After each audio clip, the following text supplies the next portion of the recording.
সত্য কথা বলার জন্য যেখানে সত্য কথা বলা উচিত ছিল সেখানে বলতে পারি না।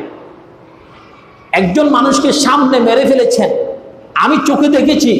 কুড়ের মধ্যে গিয়ে এমন মায়ের সন্তান কয়জন আছে আমি দেখেছি, ওনাকে আমার সামনে মেরে ফেলা হয়েছে।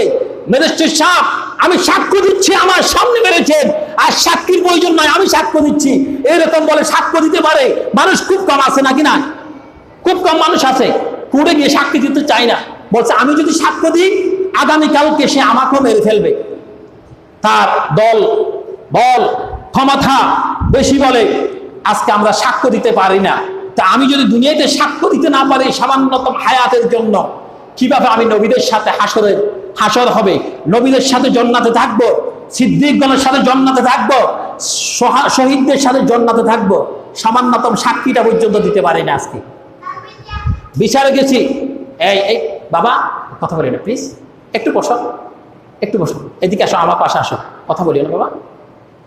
আল্লাহুম্মা সাল্লি আলা সাইয়্যিদিনা মাওলানা মুহাম্মদ ওয়া আলা আলি সাইয়্যিদিনা মাওলানা মুহাম্মদ। তাহলে চোখে যদি কিছু দেখি এটা সরাসরি হায়াত থাকবে আর থাকবে না, এটার হায়াতের মালিককে দুনিয়ার কেউ হায়াতের মালিক আছে বলে যদি মনে করেন ঈমান থাকবে নাকি চলে যাবে?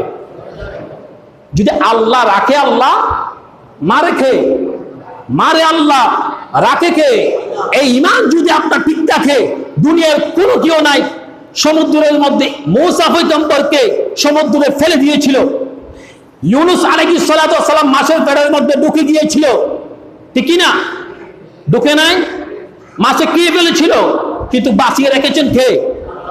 এত বড় মাছের পোড়া খাওয়া করছেন, ঢুকে গিয়েছেন, কিন্তু আল্লাহ বলছেন আমি মাছের পেটের মধ্যে যে মাছের ক্ষুধা ছিল সমুদ্রে অত্যন্ত বড় মাছ খেয়ে ফেলত, আমি আল্লাহ ইউনূস পয়গম্বরকে মাছের পেটের মধ্যে যে আল্লাহ বাঁচিয়ে রাখতে পেরেছি, আমি আল্লাহ ইব্রাহিম খলিলুল্লাহকে আগুনের মধ্যে আগুনকে ফুল বাগান বানিয়ে দিতে পেরেছি।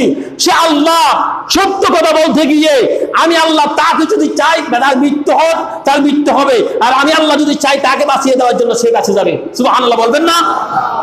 আমরা সত্য কথা সব সময় বলবো, মসজিদে বলবো, বাজারেও বলবো, ঘরে বলবো, দোকানে বলবো, সত্য সব সময় বলার জন্য চেষ্টা করব।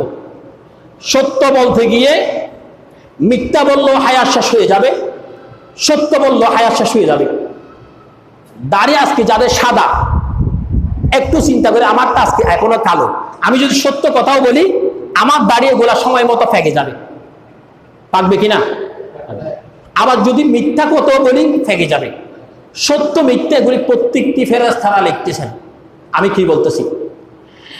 আল্লাহ সুবহানাহু ওয়া তাআলা বলছেন আল ইয়াউমা নাখতিমু আলা আফওয়াহিহিম ওয়া তুকাল্লিমুনা আইদিহিম ওয়া তাশহাদু আরজুলুহুম বিমা কানু ইয়াকসিবুন। কিয়ামতের দিন আল্লাহ বলবেন বান্দা তুমি এই কাজ করেছো, বান্দা বলবে না আমি এই কাজ করি নাই।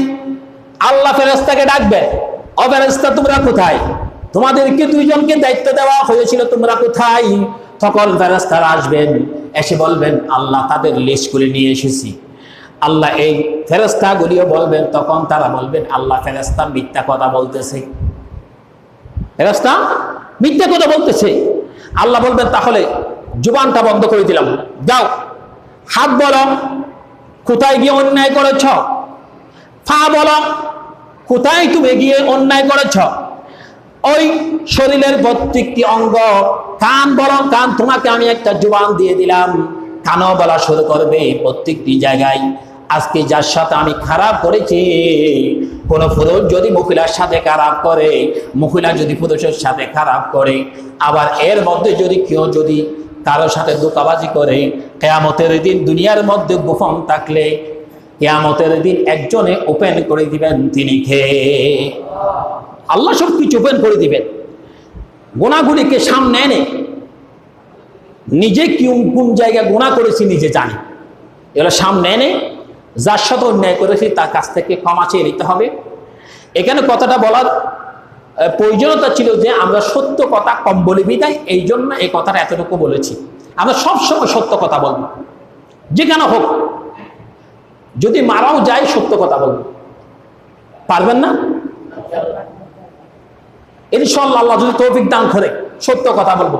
দেখেন সত্য কথা যারা বলেছেন, আমার নবীর হাদিস কি মিথ্যা